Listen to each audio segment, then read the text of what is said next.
অনেকে আমাকে বলে, হুজুর আপনি ওয়াজ মাহফিল করতেন, হাজার হাজার লোক আসছে, আপনি কেন রাজনীতিতে আসলেন? আমি বলছি রাজনীতিতে আসছি দুর্নীতিবাজকে সাইজ করার জন্য। রাজনীতিতে আসছি ধর্মীয় মূল্যবোধের আলোকে সংসদের মধ্যে দায়িত্বহীন ভাবে কথা বলার জন্য। আমি যদি হাজার নয় লক্ষ ফলোয়ার যদি আমার থাকে, আমি হাজার মানুষকে চিল্লাইলেও আইন হবে না। যদি সংসদে দাঁড়িয়ে কথা বলতে পারি তাইলে আইন হবে। আমি 22টি বছর ওয়াজ মাহফিলে বলেছি, এই দেশে যারা ওলি আল্লাহর বিরুদ্ধে কথা বলবে, এই দেশে যারা রাসূলুল্লাহর বিরুদ্ধে কথা বলবে, সংসদের মধ্যে সর্বোচ্চ আইন পাস করতে হবে। ওই ধর্মদ্রোহী নবীদ্রোহীকে সর্বোচ্চ মৃত্যুদণ্ড দিতে হবে। কথা বলেন ঠিক কিনা? বলুন, এত যে চিল্লাইছি আইন কি হয়েছে? তাইলে আমি চিল্লালে লাভ হইব কি?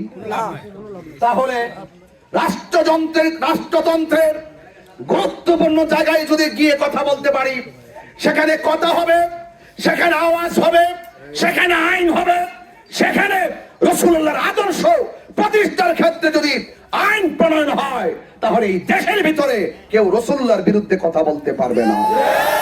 কেউ এতিমের মাল ভোগ করে অন্যায়ভাবে আত্মসাৎ করে খেতে পারবে না। কেউ জনগণের টাকা নিয়ে বাজেট এনে দুই ভাগ পকেটে ঢুকিয়ে এক ভাগ কয়েক ভাগ করে যেইভাবে মেরে খাওয়ার ধান্দা, অন্তত পক্ষে সেই সুযোগ তারা পাবে না। এই জন্য দরকার রাজনৈতিক অস্থিরতা বন্ধ করতে এবং প্রতিশোধের রাজনীতি বন্ধ করতে। এই দেশে সত্যিকার অর্থে আল্লাহর এবং তার হাবিবের আদর্শ বাস্তবায়নের ক্ষেত্রে আমরা যদি সেখানে কথা বলতে পারি, আমি বিশ্বাস করি এই দেশ একটি শান্তির দেশে পরিণত হবে। কথা বলেন ঠিক কিনা? ঠিক।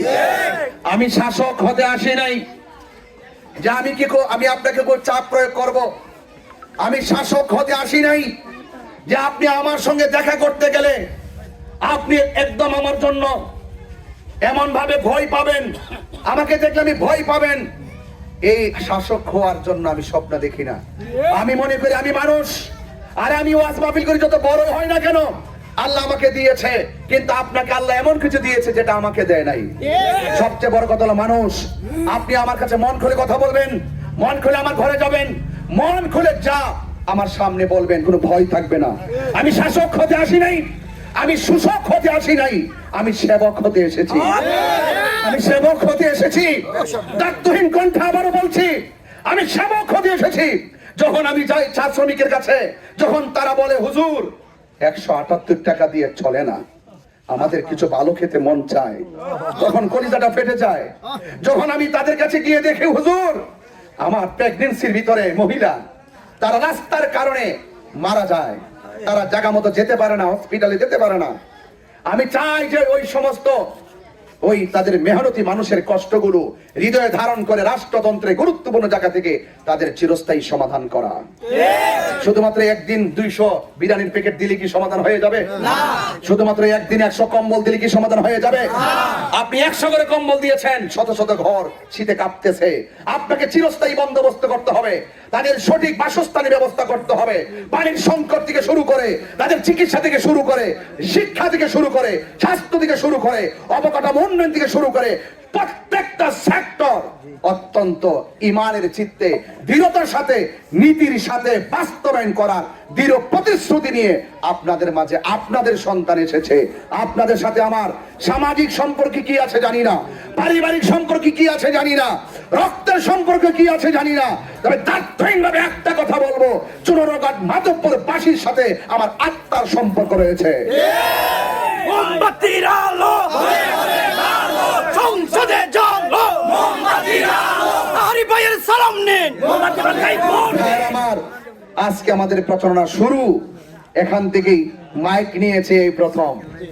পুরা নির্বাচনী ক্যাম্পেইনে যতদিন ধরে আমি রাস্তায় কথা বলতেছি, আজ প্রথম মাইক নিয়েছি।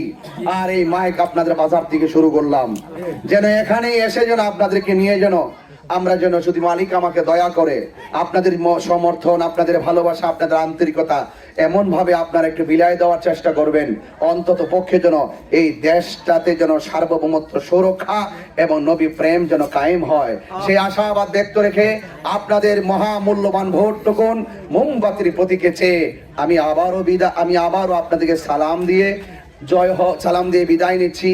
জয় হোক মানবতার, জয় হোক মেহনতি মানুষের, জয় হোক মোমবাতি প্রতীকের, জয় হোক।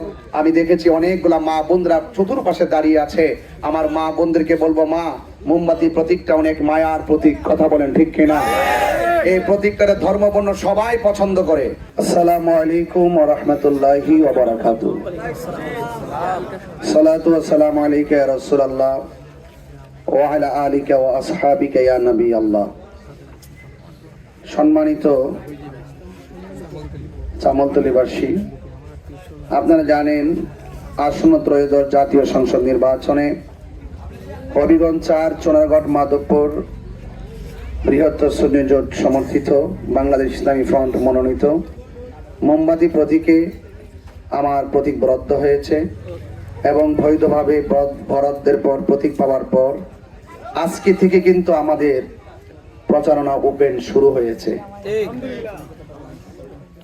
এবং আমি মনে করি আমার ভাগ্যটা অনেক ভালো যে আজকের প্রচারণার এই পরন্ত সন্ধ্যাবেলায় যে জায়গাতে আমি এসে দাঁড়িয়েছি, এই সন্ধ্যার পর এই প্রথম প্রচারণাটা আপনাদের এলাকা দিয়ে শুরু করেছি। তো সুতরাং আমি এতটুকু জানি যে এই এলাকাটা শতকরা 99% সুন্নি, কথা বলেন ঠিক কিনা? এই সুন্নি এলাকায় আমি এসে দাঁড়িয়ে সুন্নি একজন প্রার্থী হিসাবে দেশের মানুষের পক্ষে কথা বলার, সুবিধা বঞ্চিত মানুষের পক্ষে কথা বলার, সুবিধা বঞ্চিত মানুষ যারা, মেহনতি মানুষ যারা কোনো রকম ভাবে দিন যাপন করে, সেই নিরুপায় মানুষগুলোর পক্ষে কথা বলার এবং পাশাপাশি সম্প্রীতি শান্তির লক্ষ্যে কথা বলা, মা বোনদের ইজ্জত সম্মান রক্ষায় কথা বলা, ব্যবসায়ীদের ন্যায্য ব্যবসায় কোনো ধরনের জুলুম নির্যাতন যেন ব্যবসায়ীদের উপরে করা না হয় সেই নেপথ্যে কথা বলা এবং এই রাষ্ট্রে সার্বভৌমত্ব সুরক্ষায় কথা বলা, ধর্মদ্রোহীদের বিপরীতে সত্যিকার ধর্ম প্রচারে কথা বলা, আল্লাহর ওলিরা ইসলাম এনেছেন সেই আল্লাহর ওলির মাজারের সুরক্ষায় কথা বলা এবং শিক্ষা, স্বাস্থ্য এবং অবকাঠামো উন্নয়নের নেপথ্যে কথা বলার ক্ষেত্রে আজ আমি আপনাদের সামনে মোমবাতি প্রতীকে ভোট চাওয়ার জন্য এসেছি। আমি দীর্ঘদিন ধরে আপনাদের মাঝে কোরআন সুন্নাহর আলোকে ধর্ম প্রচার করে আসছি, সত্য প্রচার করে আসছি। ধর্মীয় মূল্যবোধের আলোকে আমরা যদি এই রাষ্ট্রকে সাজাতে পারি, তবে এই দেশের মেহনতি মানুষ থেকে শুরু করে সকল মানুষের অধিকার প্রতিষ্ঠিত হবে, কথা বলেন ঠিক কিনা? আজকে বাংলাদেশে যে রাজনৈতিক অস্থিরতা শুরু হয়েছে, আমি যদি মোটা দাগে একটা কথা বলি, আপনারা বলুন তো দেখি, এই দেশে যে মাজার ভাঙ্গা হয়েছে, একটা মানুষ, একজন নেতা কি দাঁড়ায়া প্রতিবাদ করেছে? কবর থেকে লাশ তুলে যে আগুন দিয়ে পুড়িয়ে দিয়েছে, কেউ কি প্রতিবাদ করেছে? আরে হোক না সে অন্য ধর্মের মানুষ। গত কয়েকদিন আগেও দেখেছি অযথা একটা মিথ্যা অপবাদ দিয়ে একটা হিন্দুকে গাছের মধ্যে ঝুলিয়ে আগুন দিয়ে পুড়িয়ে দেওয়া হয়েছে। এটার নাম কি রাষ্ট্র ব্যবস্থা? আরে আপনার সঙ্গে আমার মতের অমিল হতে পারে, আপনার সঙ্গে আমার মতের দূরত্ব হতে পারে, কিন্তু ইচ্ছে আপনি প্রতিহিংসার বশবর্তী হয়ে গায়ে আগুন দিয়ে পুড়িয়ে দেওয়া, মামলা হামলা করে তাকে জুলুম নির্যাতন করা এবং রাজনৈতিক প্রতিহিংসায় একজন মানুষকে মেরে ফেলার মতন যেই প্রবণতা এই রাষ্ট্রে শুরু হয়েছে, আমি প্রয়োজন মনে করেছি যে সবকিছু ফেলে দিয়ে হলো ধর্মীয় মূল্যবোধের আলোকে এই রাষ্ট্র ব্যবস্থা যদি কায়েম হয়, তাহলে অফকোর্স রাজনৈতিক প্রতিহিংসা বন্ধ হবে। সংসদে কি এইরকম কথা বলার দরকার আছে না?